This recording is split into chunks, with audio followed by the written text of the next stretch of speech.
Hello, this is Visitations Conversations. The purpose of this program is to provide inspiration to people aspiring to go deeper into the world of comics and entertainment. Please check out some of this channel for interviews that range from comic creators, podcasters, cosplayers, and filmmakers. My name is Scott Larson, and I am the creator of the independent comic book series Visitations. Visitations is the history of Chicago as seen through the eyes of the residents of the city's oldest cemetery. It's part history, part adventure, and part horror story, all rolled into one. If you're interested in reading a digital copy of the first issue, please email me at visitationscomicbook, all one word, @gmail.com, or click the link in the description below. Today, I am very excited to be joined by writer-artist Fabrice Sapolsky. Fabrice is the co-creator of Spider-Man Noir, and he has done a lot of other things as well. And he's going to come on in just a second and tell you all about him. So Fabrice, anytime you're ready. I'm here. Hi there. How are you? Hey, good. I need to introduce myself.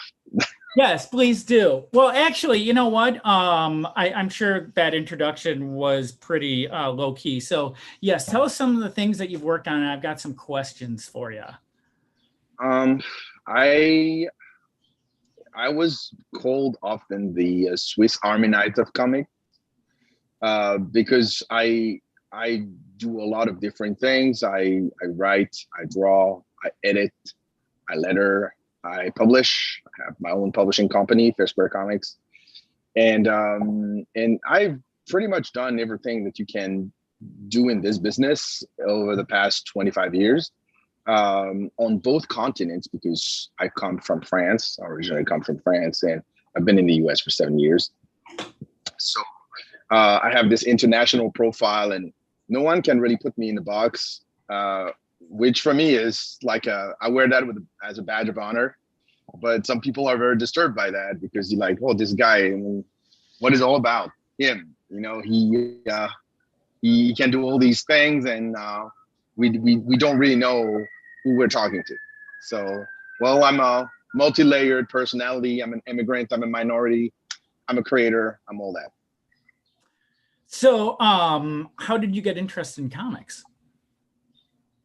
I guess like everybody, by going to the newsstands. I mean, I'm speaking for people of my age, when newsstands were a thing. Mm-hmm.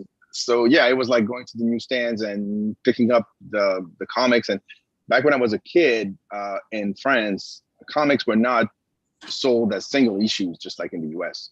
They were sold already as collections. Like it was usually square bound magazines that were about 100 to 120 pages with 4 to 5 comic book stories inside. And they were more compilations that were monthly.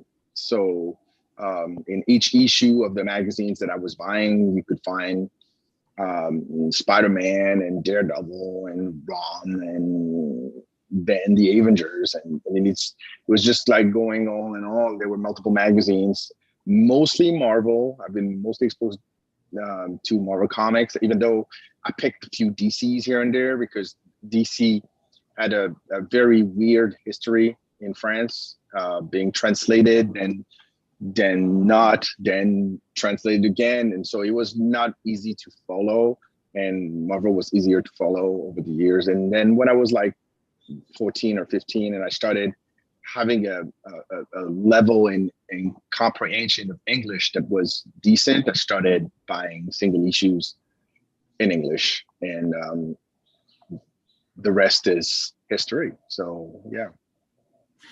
Do you remember what the first collection you picked up was? Yeah, it was Conan the Barbarian. Okay. And I was probably like 7 or 8, which it's not what you would recommend for a kid of that age. But I don't know. I mean, it was a very attractive cover.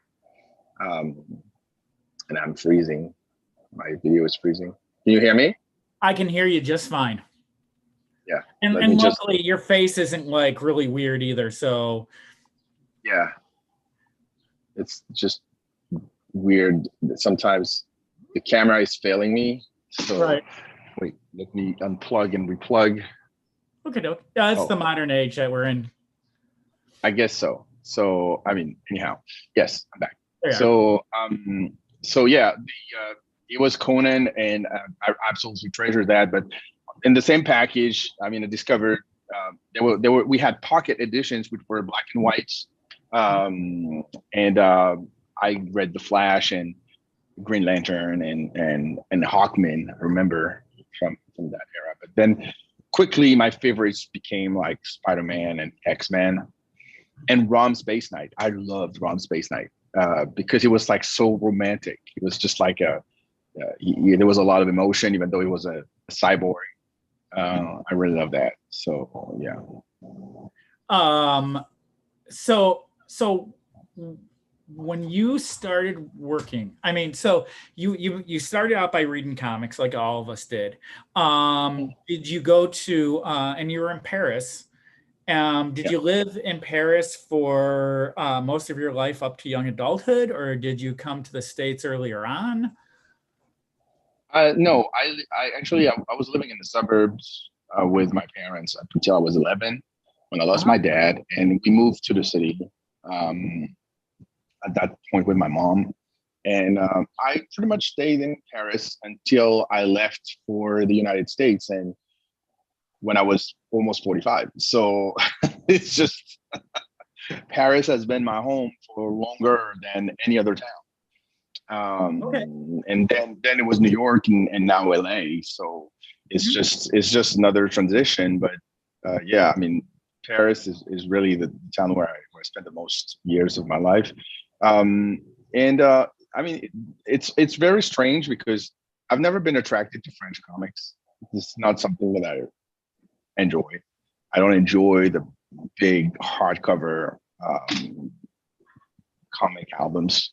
I always preferred the proximity of American comics. They felt more relatable, more accessible to me. Initially, I did not study anything that was remotely close to what comics are, because out of fear, because I was afraid of starving. And I felt small compared to an industry that was so far away in the U.S. But as my confidence in myself grew, I started thinking about something to get into this industry. And the key for me became comic book journalism. So I created a magazine called Comic Box in 1998. That magazine went on to live for 17 years, died 3 times, and came back in various forms. But it was an achievement to keep that publication alive for so long, and it was only about American comics. So it was a magazine in French about American comics, and this is, I guess, how I started building my network. So started doing interviews, going to the US for conventions, going to San Diego, New York. I went to Chicago in 2001 for then Wizard World. So this is where you build friendships, you build connections, and things happen. And my personal history took a nice turn in 2005 when I met David Hine for the first time, thanks to Richard Starkings. Richard Starkings has been a pioneer in digital lettering, and he's the man. I call him the master because he's very wise, and he knows a lot about a lot. He actually did 2 really interesting and great things for me. One, in San Diego in those years, he had breakfasts on the Saturday morning where he would like invite people and say, you sit here, you sit there, you sit there. And he knew that the person you were sitting next to, you didn't know, but was going to play a part in your life, become a friend or become a professional relationship. And 2-3 years in a row, I was seated next to someone that became very important to me. Whether it was David Hine in 2005 or Joe Keating, who became a very good friend, or Justin Norman, who's one of my best friends. So it was really important. And so in 2005, Dave and I, we really enjoyed our conversation, and we kept talking. And a year later, I was in London for a series of meetings with a publisher called Titan. Mm-hmm. And it was for something completely unrelated to comics. It was for kids magazine that was doing that also at the time. And I met Dave, and this is when I had the original idea for Spider-Man Noir. I shared with Dave. He rejected. Then he changed his mind. And then we started working on it, and then it started everything. So that's really interesting. Okay, so I got tons of questions over things that you kind of skipped over. So you started, and I want to make sure I have this right. So in 1998, you started your comics journalism magazine. You were 28 years old. What kind of 27 actually? Yes, I was not 28. We're the same age, so I'm easy. It's easy for me to kind of add it up. What was your education like? Did you study journalism? Did you study writing? How did that go? I studied history. Okay. In college, and I majored in history, and that's pretty much the only thing I did. But I was never really interested. But I had a very, very big passion for press. I was always intrigued and interested by press and design, and I'm a big fan of self-made people. Mm-hmm. And I'm self-made in a lot of areas. Like I taught myself how to write, how to design, how to draw, how to do all these things that I'm doing right now, how to become a publisher. Everything came from my own experience and my desire to learn. And I keep adding more skills to everything that I do every day. I never stop, because I think that if you want to be a good master, you have to be a good student. So I keep being a student of everything I do, and technology, and I'm wildly attracted by a lot of subjects. I'm very curious. So it's important to me to keep progressing. And so as long as I kind of master something, I move on to the next thing that I need to learn. And it's So I studied history, but apart from giving me a sense of how to look for the right information the quickest way possible, which is what you're being taught in those places, and general information on topics that I chose, especially contemporary history. I was never into medieval history, or you have to go through all these curses. But yeah, apart from that, I literally had no use for it. Yes, I can say that I have a master's degree. Mm-hmm. Great.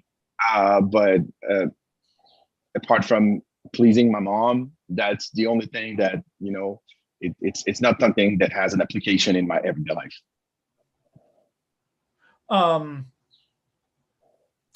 Interesting. So let's see, where do I want to go with this? So I as you're talking, some ideas popped into my head. Now, you said that you're self-taught in design and lettering and drawing. When did you start drawing? I guess I was always drawing, but I was doing fanzine when I was a teenager. My brother and I, we were drawing comic stories, staple them, and sell them at school. And it was awesome. We loved it. We even had some stores where it was on a consignment basis, and we were going to the stores, say, "Hey, would you take our fanzine?" And they were like, "Yeah." And sometimes they were selling a few copies, and we were very happy about it. Uh-huh. So it's great change money. But I guess I think my passion for design come from my love for press. Uh-huh. I've devoured so many magazines and design books and stuff like that. I really have a passion for it. And it kind of like manifested in a very awkward way. When I was doing my history classes, I had to go through an internship at the end of my courses. And I chose to go to a publishing company that was doing books, that was doing textbooks for schools. And this is, we were in 1991. So like, I don't know how many people were born back then, but it was the beginning of what then was called desktop publishing. And I was fascinated. Like I saw these Mac computers that could do a lot of things that I didn't know how to do. And I was like dying to get my hand on this mouse and keyboard and everything. And so when I came back and I said, like, I want to buy a Mac, and you have to understand one thing. Both my parents worked at IBM. Okay. So it was like, what? What? No, not possible. So I kind of like tricked my family and say, hey, can you give me a little bit of this, a little bit of money, a little bit of, and I bought myself a Mac. And it was a classic Mac. For those who don't understand what a classic Mac, to go check it out. It was a little tiny little box with a I don't know, 4-inch or 6-inch screen that was black and white. It had 4 megabytes of memory and 40 megabytes of hard drive. You could barely do anything with it, but I was so happy. And I started learning Quark Express, which was the standard at the time on this machine. And for 2 years, I learned how to master it until I was ready. And in 1993, I started looking for a job. And I was in luck. One of the few times in my life where I was in luck. I got hired at a weekly local newspaper. It's actually a Jewish weekly newspaper, and they were at odds with their designer. So I go to the owner, and he said, "Do you know how to use Photoshop?" I didn't know, but I said yes.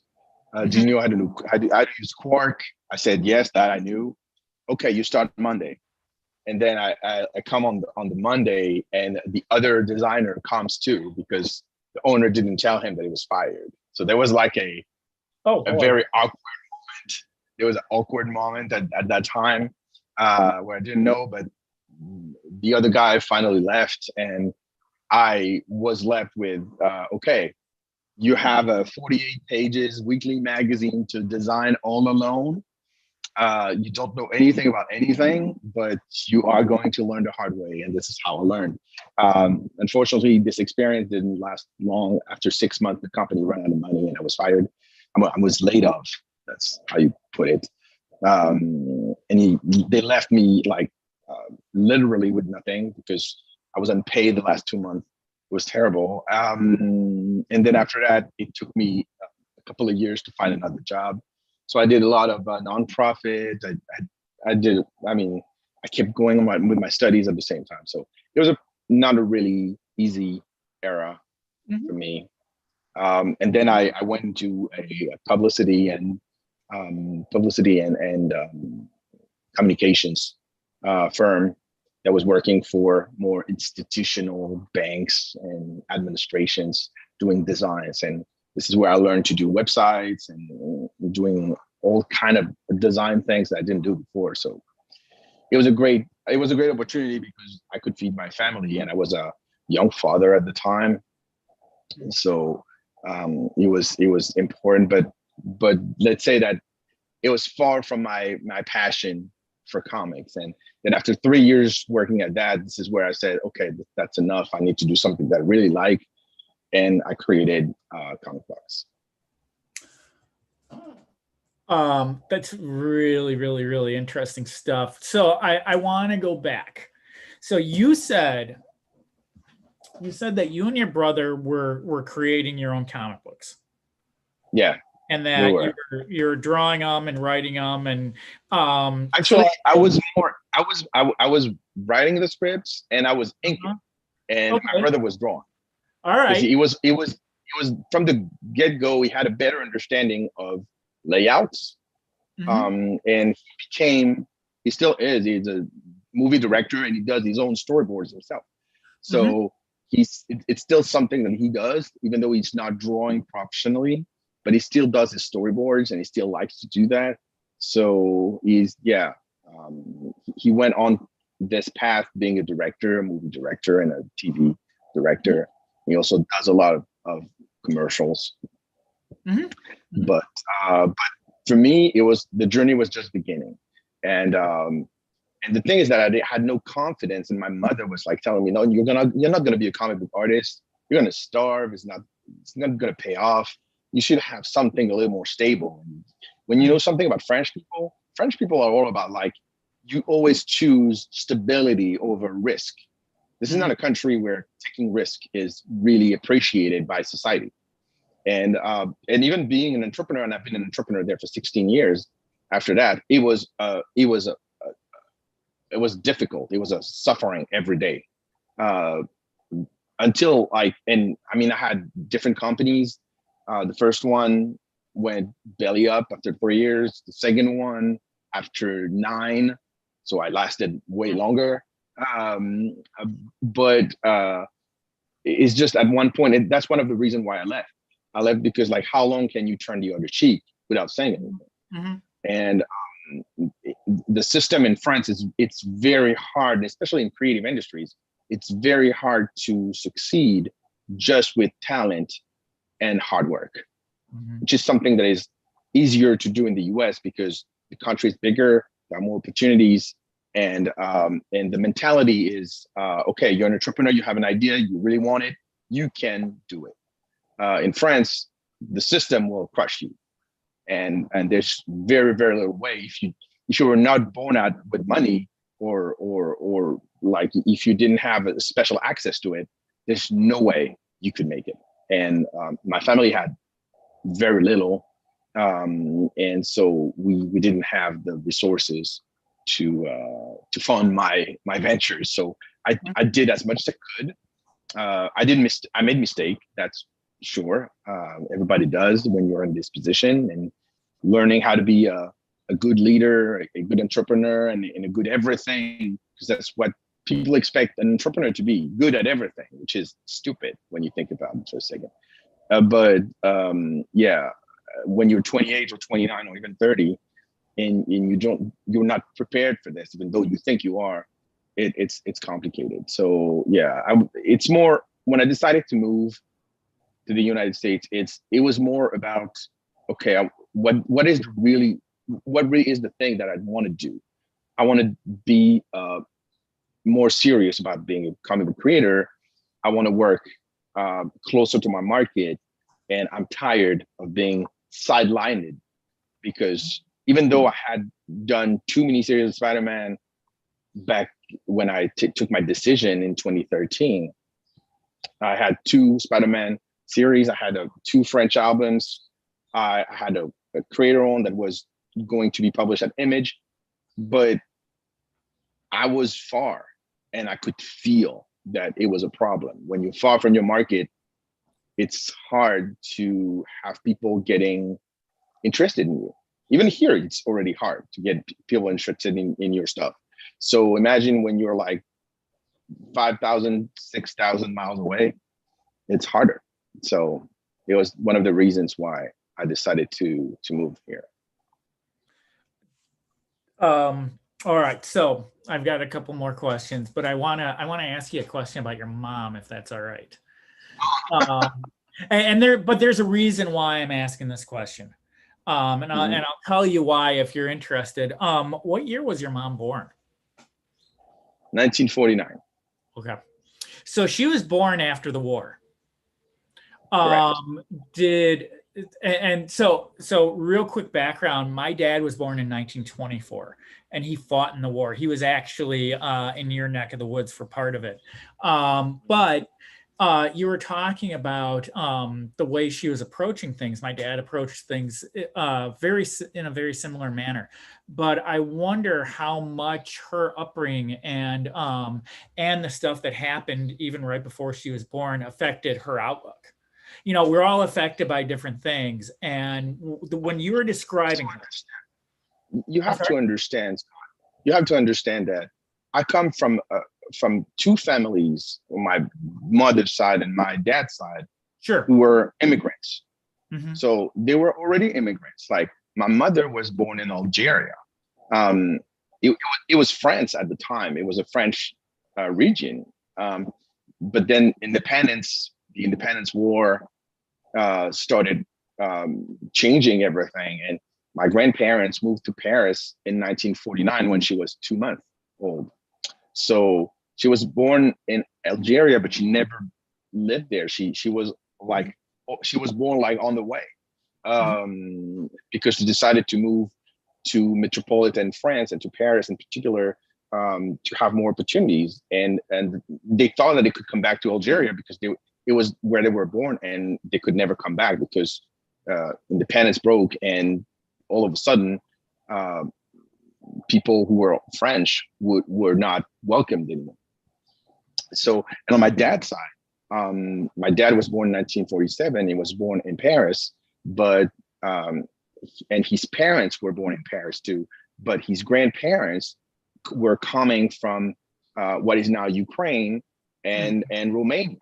So, and they were kicked out by the Russian Empire because they were not kind to Jewish people. So on both sides, you have the collective displaced thing. And even though he was not really conscious, I think it was brewing in the back of their minds. And in many ways, like the desire to blend in, the not to make any waves, just yeah, it was, but we were different. Like I was born in 1970, and of course the world was very different. And I understood very early on that our destinies would not be the ones that our parents were. So we had to do everything in our power, and we were also less in terms of generation. The boomers were way more than we were, than we are. So we have to take care of ourselves. We're actually the first generation that are making less than our parents. And we have less opportunities because we're going from crisis to crisis. And there's always something like 1973, 1979, the 80s, World Trade Center. I mean, there are so many crises that you can't count. 1993. So, yeah. Do you think that some of their experiences and the way you're growing up had a hand in you choosing history as a major when you were in school? I chose history as a major because it was one of the areas where I was pretty good at. And I didn't really know what to choose when high school ended, you know? I didn't really know where to go. I wanted to be an artist. I wanted to be a comic book artist, but it was like causing some stir, some pressure in my family. So I just like put that aside. And when design presented itself, I thought it was a very good opportunity because it was creative, and it was the closest thing to drawing that I could ever think of. So I became heavily invested in design, and I became pretty good at it, at graphic design, because I had this kind of like knack for art. But when I hit 42, 43, came back with a vengeance, and I felt the need to get back to being the person that I thought I would always wanted to be, which was a complete artist. And so I started from scratch, and I, fortunately, from that time, like I had more friends who were comic book artists and could like help me get the right the right tools, the right mindset to achieve my goal. But it took me, I mean, I think that I'm starting only now to become a decent artist. And it took me 10 years to reach that level. Mm-hmm. When I look at what I was doing in 2014, it was pretty horrible. And some of the things that I'm doing now are pretty horrible, but I'm going somewhere. Sure. And I'm getting to places where I'm confident in showing my art and say, okay, that I can look at. Yeah, I mean, I know there are some artists that can't look at their own art. They immediately have this feeling of rejection. And I tend to be like that. Like sometimes I will draw a commission at the show and I will take a picture and watch it 2 days later and I'm like, oh my God, how come I sold these pieces to this person? It's just terrible art. But the people are so happy. And so this is another a work to learn to accept what's coming out of you creatively. But it was the same for writing. Like I had a wonderful teacher in David Hein. Like I was writing articles before. I was writing articles, and I became pretty good at that in my native tongue, in my native language, in French. It's a completely different thing to write in another language. But from the Spider-Man Noir days, I decided that I would never write in French, and I never did. I never wrote a single comic in French. I always wrote in English because it was, okay, if you're going to build this, if you're going to be good at this, you're going to work hard, but you're going to work in that language. You're going to work with those parameters, and you're going to try to be the best writer you can be. When did you learn English? I learned at school. Okay. So you did, but since I had a passion for it, since I had a passion for it, I kind of like went above and beyond in developing my ability to understand and to speak. I was always like watching movies in English with or without subtitles. I was reading magazines and books in English from a very young age, like 12, 13. So yeah, and of course there were comics. And you said that DC wasn't translating some of their stuff. Were they still selling their books in Paris, or were they not? So you have to understand that everything outside of the United States is licensed to third-party publishers. Sure. Okay. So for Marvel, for a very long time, you had a big publisher called Lug. And from the 90s on, it was another publisher that still is around called Panini. Okay. Panini has a master license, and they translate Marvel comics in 70 countries or so because they sub-license to other countries. So everything that is not English is Panini, basically. But for DC Comics, so wait, no, that is, wait, can you move that up? I think it's an edition from Quebec. Oh no, it's Lug. Yeah, it's probably from the 70s or the early 80s. And Lug was a publisher that was around for a very long time. They started, actually, I think they started either during World War II or after World War II. I have to check. I don't remember from the top of my head. And they were around up until the early 90s when they were sold to another publisher, a Northern European publisher called Semic. And then Semic lost the license, the Marvel license, to Panini. And then voila. But for DC, it was different because DC's approach was, let's not put all our eggs in the same basket. So it was like, you want Batman, you're gonna have Batman. You want the Teen Titans, you're gonna have Teen Titans. So you had multiple publishers who were like translating DC books. And sometimes those publishers would come and go. So there was interruption in publication. You started a story arc, you didn't know it was going to be translated until the end because the publisher might not be there.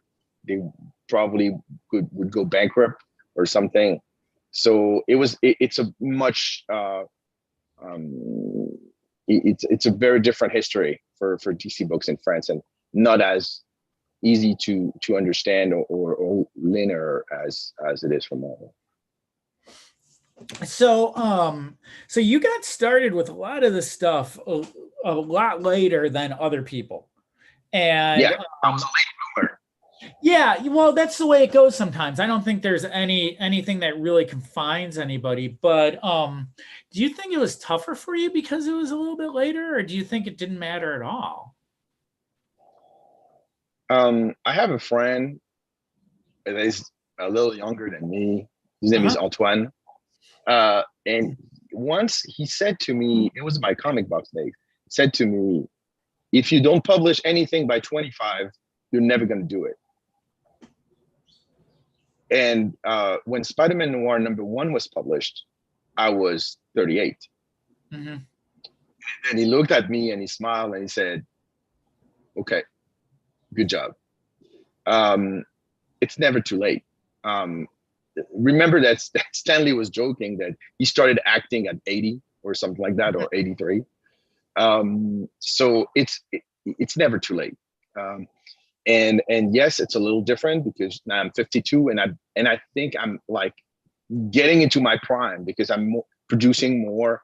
I've released 5 graphic novels in the past 4 years as a creator.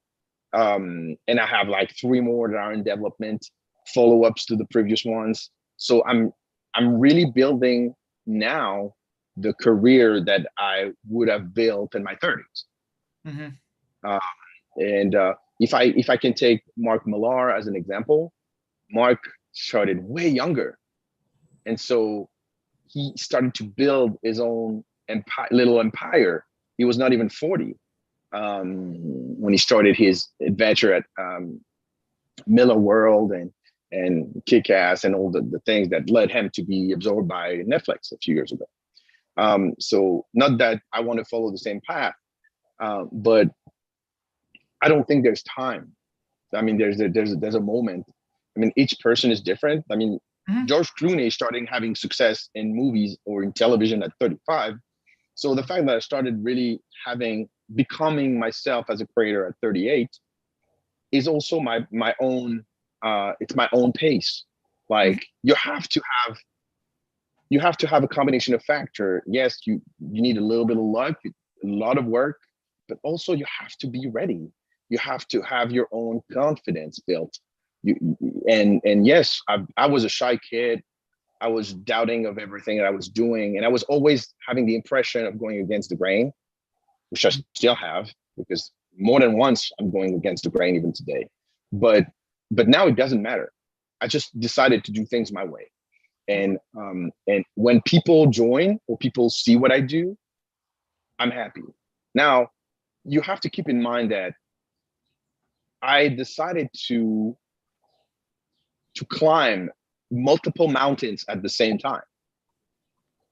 First, being a minority creator, an immigrant creator in America, whose first language is not English, is a difficult thing. Mm-hmm. It's more difficult than many of the Americans. And I don't know all the parameters. Yes, I have a very good support system, and yes, I'm a fast learner, but there are still things that I don't know culturally. So this is also a challenge. Now, every time I do a show and I go to a convention, and I'm doing like 10 to 15 conventions a year, that's a lot, okay? 99% of the people who stop at my table have no idea who I am. Mm-hmm. And I just can't say, look, I went to this college or I went to this thing. No, I'm the outsider. I'm the outcast. But instead of saying, okay, well, I'm the poor outcast, the poor outsider, I decided that my difference would be a strength.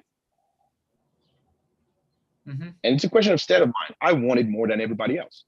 Mm-hmm.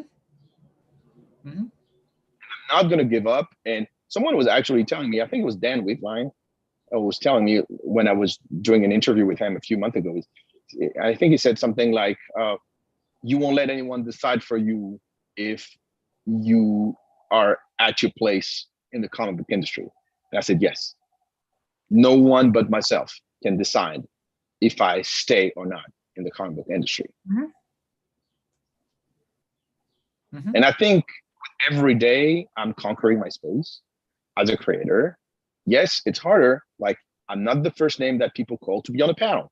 I'm not the first name that people call to do a fill-in for a comic book that is not one of mine. I'm not the person that they will call to do a variant cover for their books, but I'm there. Mm-hmm. And I'm going to be there. One day they might call, maybe they will never call, but I will keep doing what I'm doing. Tell me about your self-published books, the stuff you're doing now. All right. Well, I'm going to show you. It's even better. Okay. All right. So, we're going to start with the latest. Okay. That's Lady Bird. Lady Bird is a book that I started working on during the pandemic. So it took me 2 years, came out late May. It's YA, officially, it's a YA book, but it's really for everybody. It's a book about human trafficking with superpowers. And basically it's a book about broken healthcare systems, which is something that in America we know a little about. So Lady Bird is about that. It's the story of these two women with these fantastic powers. They're separated by 100 years, and they have to find the key to their origins and to free themselves from the situations that they are. One has been used as a weapon of war, the one has been used as a supply for the drug industry. And they have more in common than you might think. So Lady Bird, which is my pride and joy, is it actually the second best-selling book at FairSquare Comics, even though it came out a month ago. So I would highly recommend Lady Bird for everybody. One Hit Wonder. Oh, my camera is okay. One Hit Wonder here. One Hit Wonder is a book that has a very interesting history, kind of heartbreaking also, because it started at Image. I published the 5 issues, the original 5 issues at Image, but Image didn't want to do the trade, so they left me in the middle of the road with like my issues, and okay, I paid for all my issues, but I can't recoup my investment, because without a trade, you can't recoup your investment, and that's basically a kiss of death. So it is what it is. It's part of the publishing world. Sometimes you will have publishers that are interested about your thing and then change their mind. And that was the case in that book. But also it's a book where I had a lot of issues. The initial artist, Ariel Olivetti, had to leave after 2 issues. Then I hired another artist. Why my camera is not working again, I don't know. I hired another artist who left for DC in the middle of the last issue. And so I had a third artist completing it. So it's a little like Frankenstein, but I came to terms with the project, restored it, rewrote some portion of it, added more material. And in 2020, it was published. It was the first book published by my company, FairSquare Comics. Okay, are we gonna get to? I can still hear you, so you're still good on that. Yeah. Right. I have to unplug every time. That's very uncomfortable. I have to unplug the camera. I don't know what this camera has. And this is like literally my pride and joy. I mean, Lady Bird and One Hit Wonder are my pride and joy, but this one is very special, intertwined. It's a Kung Fu Noir book. It's the first book that I wrote when I came to the United States. So it's done with Fred Pham Chuang, who's a wonderful artist, and not just a wonderful artist, but he's also a martial artist, which makes the Kung Fu sequences in the book extremely accurate. And again, it's a hero story from the perspective of an immigrant. Lady Bird also has these forced immigrants, and this one has also the same vibe, even though the story is different. But it allowed me to develop a gallery of characters that you never see in comics, and also reuse a bunch of ideas that I had for Spider-Man. But since Marvel was not interested in me doing more Spider-Man, I just turn it into stuff for Intertwine. So it has that same noir vibe that you find in Spider-Man, and but it's just my characters, and it took a life of its own, and it's now it's the book that, I mean, again, it's a book that I'm selling a lot at conventions, like a lot. There's a lot of people buying this book. It's graphically appealing. People understand that is an immigrant and a hero. And it takes place in New York in 1971. So it has also this exploitation vibe to it. But there's something that I'm very proud of that Dave and I did on Spider-Man Noir, was the social and political context and subtext that we put in the book. And Marvel got rid of that recently when they rebooted Spider-Man Noir. But I'm glad that I can do this in Intertwine. And I'm working right now on an Intertwine spin-off that I'm very, very excited about. Will be released next year. I have 23 pages done already. It will be a spin-off on a character that is in the book and is to my knowledge, the only Asian Jewish character in comics. And she's really a wonder to write, and I've partnered with two extremely talented artists. One is from China and the other one from Malaysia. So there's that. I also have a story called No Future that I'm serializing in the magazine that we're doing called Mutiny Magazine. It's published every quarter. No Future is another one of these high concept stories that I wrote. What else do I have? I mean, I have plenty of stuff and stories in development. So, I mean, yeah, you're not getting rid of me anytime soon. I also sometimes participate in side projects. I did a short story that I wrote and drew in an anthology from my friend Russell Nohelty called Cthulhu is Hard to Spell, Battle Royal. And I just completed a 7-page story that I also wrote and drew for an anthology that will be released next year about that is building noir and thriller stories from the songs of James Brown. Interesting. Yeah. And then I understand my buddy Barbara Dillon is hosting a panel that you're going to be on at San Diego next week. Yes, absolutely. It will be at 11 a.m. room 28DE, and it will be a panel on the new Jewish faces of comics. And precisely, I was talking about the Asian Jewish character in Intertwine. I also have a Black Jewish character in No Future. Diversity is very important when you understand it, and people in America have no idea what a Jewish person is. Like you have the folklore and you have like kind of like the Eastern European tradition, but my family comes from two different sides of Jewishness, like the North African side and the Eastern European side, and they are so different. They couldn't be more different. Like they're almost strangers. Like they culturally, even though they're both Jewish, they could never understand each other. And so I'm a kid of two cultures, even though it's part of the same extended family. And so there are so many ways and so many difference and so many layers, so many cultures, so many. I always say that Judaism is multi-ethnic and multicultural by design, and it's not what the general American population thinks we are. We are diverse. We are different. It's just that in the media or in Hollywood or even in comics, we are not seen the way we really are.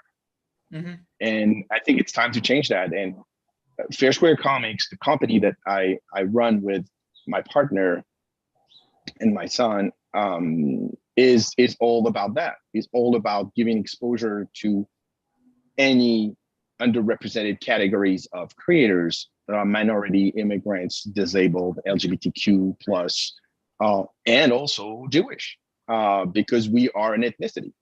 And too few people understand that. So it's time to give more information, educate, and just inform people. Mm-hmm. Mm-hmm. That's what we do through our books. And it sounds to me, actually, along with that, it is funny, and I want to go back to this because I know I mentioned it earlier, but you talked, when I asked you about history, and you said, well, that was the one thing you were good at. You've done Spider-Man Noir, which is the 1930s. You've got your book that's happening, and you had the book that happened in 1971. You've got the book about human trafficking that's happening in two different eras. Yes, so, 1905 and now. Sure. Yes. And so it sounds to me like, even though you think that wasn't a big part, it seems to me that was a huge part of what you're doing now. And wait, I have better. I have a book that comes out in August, but it actually did 10 years ago, but it only comes out now, also through FairSquare Comics. It's called The Black Box.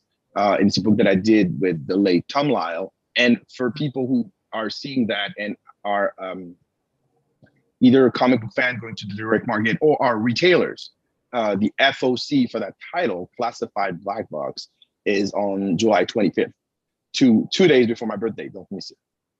And this book stars an historian and a journalist in the same story. And so I think my subconscious is working there.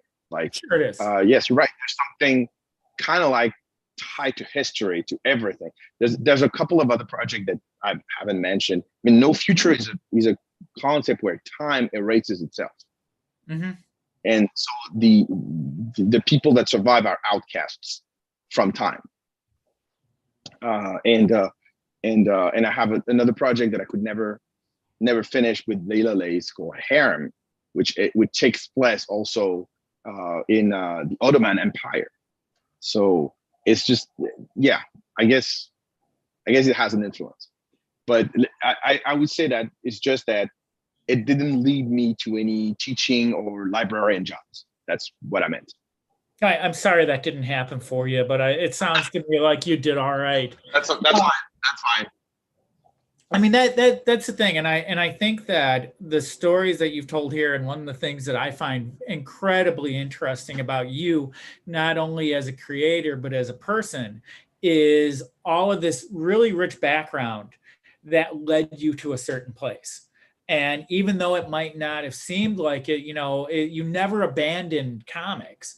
If you were self-publishing when you were a kid and you're selling your books out of a comic book shop, even though some of that fell away for a little bit, it looks to me, and I've, you've talked about it for a good hour, so I know everything about you now.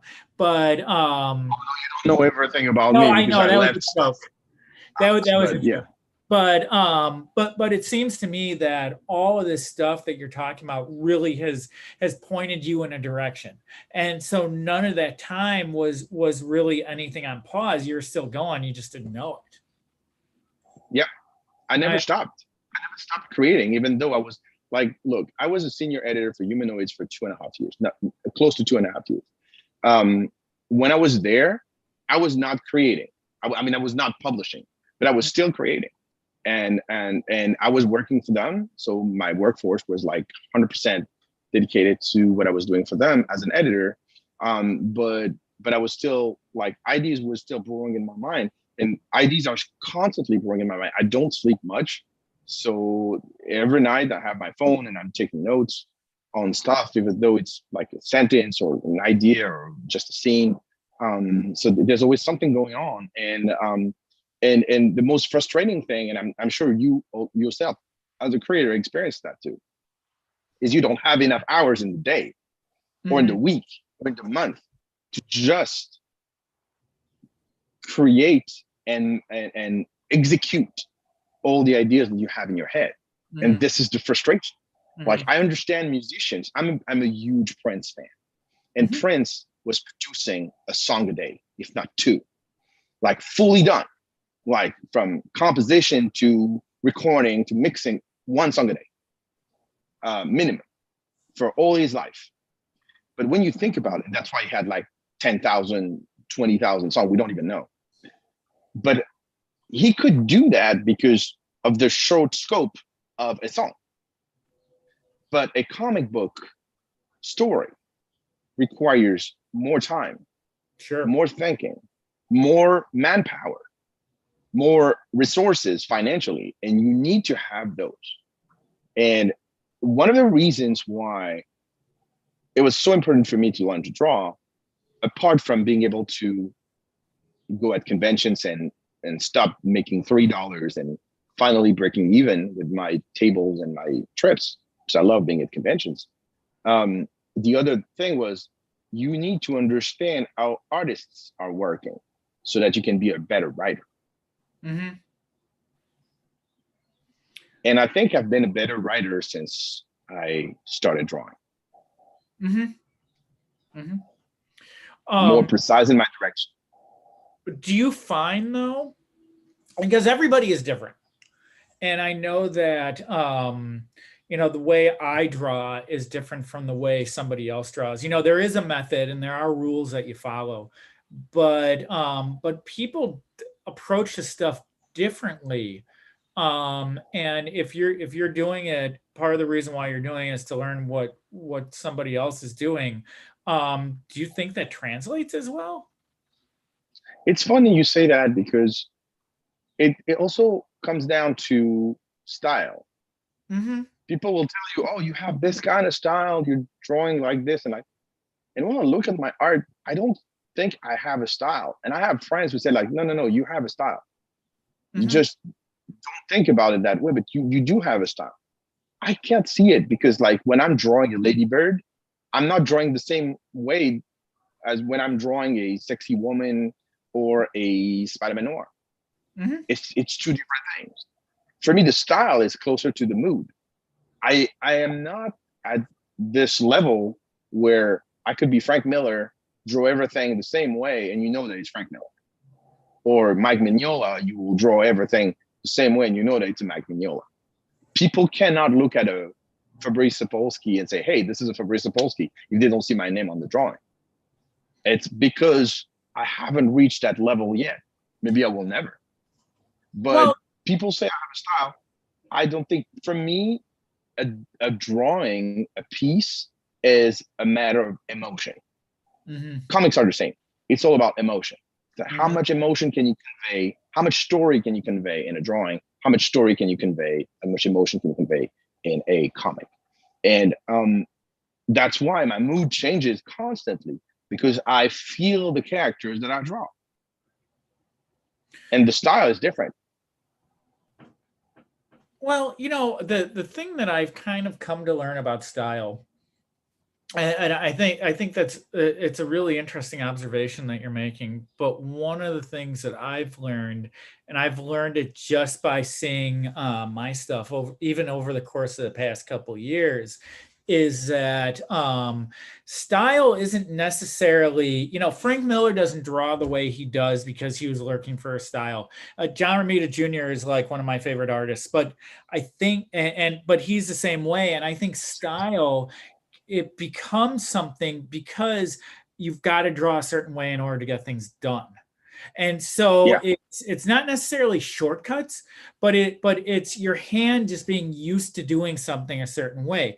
I think when you're still learning or you're trying something a little bit different, certainly your hand doesn't go into that same way. But everything we do in life is most of the things that we do because it's all out of habit. We work a certain way out of habit. We do certain things during the day because of habit. And when somebody is drawing, they're drawing in a certain way, not because they're trying to create a style, but it's just habit. And I think that if people are looking at your stuff and they're seeing a style, it's not a style as in, oh, hey, this is how I'm doing it, but it's more of the habit that your hand has gotten into as it's gone along. Does that make sense? maybe, So but I mean, I draw better now than I've ever drawn.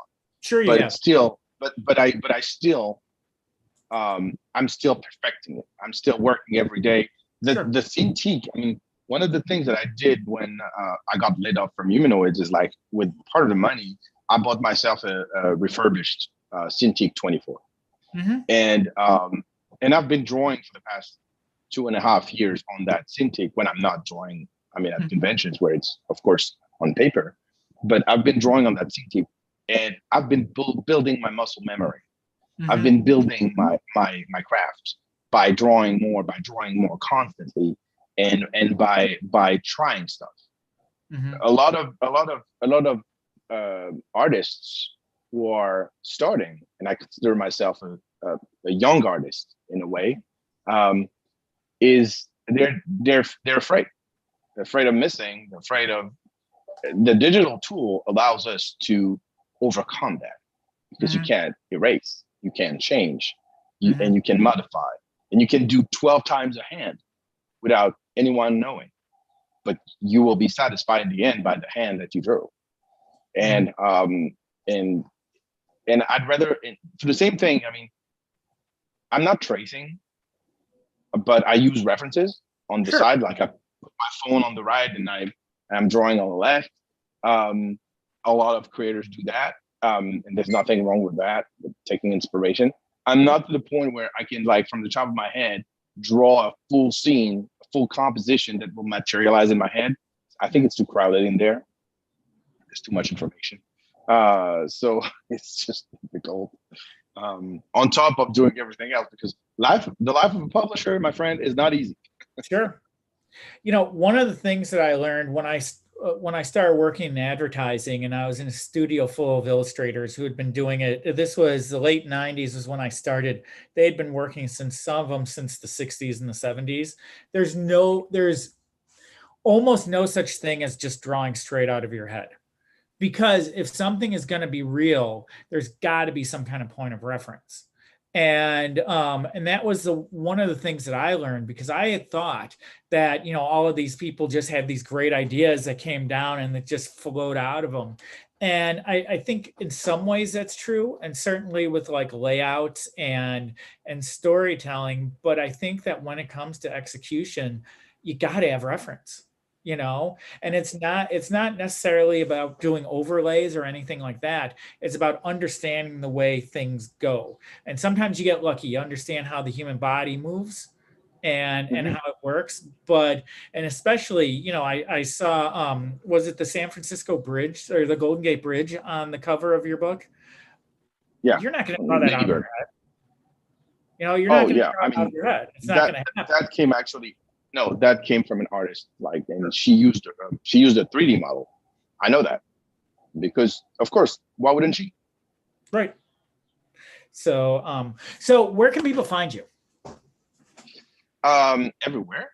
So first, for everything about the company FairSquare Comics, I want to say two things. One, we can be found at fairsquarecomics.com online. We have a web store, everything. All books are distributed by Diamond Comics, so we can be found in bookstores, comic book stores, Amazon, Barnes and Nobles, Walmart, everywhere, libraries, everywhere we can be found.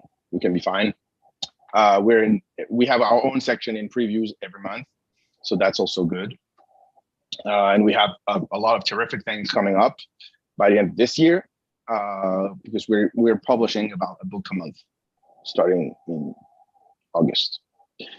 And you can find me on the socials, either with at Fabrice Sapolsky, all attached, on Facebook, Twitter, Instagram, TikTok, everywhere, or at FairSquare Comics for all the social networks except for Twitter, where it's FairSquare CMX. Because the other one was not available, or it was too long. I don't remember. Maybe it was because it was too long. So yeah, and this is where you can find me. And of course, I will be probably in a city near you. I mean, not in Chicago because I just was there, but I'll be in San Diego for the panel next week. Emerald City in Seattle in August. in September in Las Vegas for Amazing Comic Con, and in October in New York Comic Con and in Baltimore Comic Con. Right, and that's the next time I'll see you in person is Baltimore. Baltimore, yeah. Okay, well, hold on there, and thank you very much for coming on. I really appreciate it. Thank you very much. Don't sign off yet, but I am going to sign this off. So thank you everybody for thank you Fabrice for being here. Thank you everybody for watching, and I will see you again next time. All of Fabrice's information will be found down below in the description, as well as information for the free digital copy of my book. And I'll